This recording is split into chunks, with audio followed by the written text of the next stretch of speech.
You're called to be a good disciple wherever you are, at all times. Be a good disciple. So how do you do that in a demanding school year? Well, first of all, consider your audience. Consider your audience. What does it say? Whatsoever you do, do it heartily as to the Lord and not unto men. As to the Lord. There's your audience. Your audience this school year, as at any other time, is the Lord. He's the one watching. And He's the one who matters.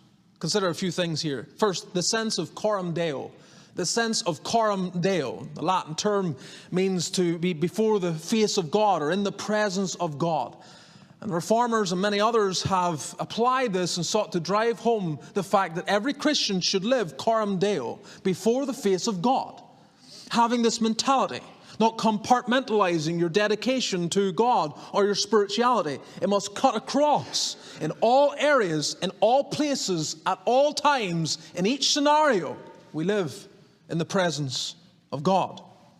Whether one is engaging in work, engaging in study, engaging in daily chores, everything ought to be done with an awareness of God's presence and that you're living under the gaze of the Almighty. This gives to every task, no matter how mundane, significance. That He sees, He weighs, and will reward that which is done for Him. And so as you live as a student, you think of this in very practical terms. You don't avoid porn because it will trigger the college internet filters, but before the face of God. You see yourself. And you restrain yourself because you're living as to the Lord and not unto men. You don't avoid sin because you might get a demerit, but because God sees it. And you live before the face of God.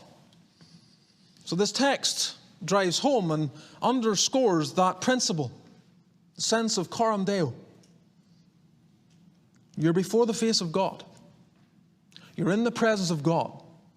Every project assigned to you, every conversation you hold, every chapel you attend, everything is done with this sense of CORAM DEO.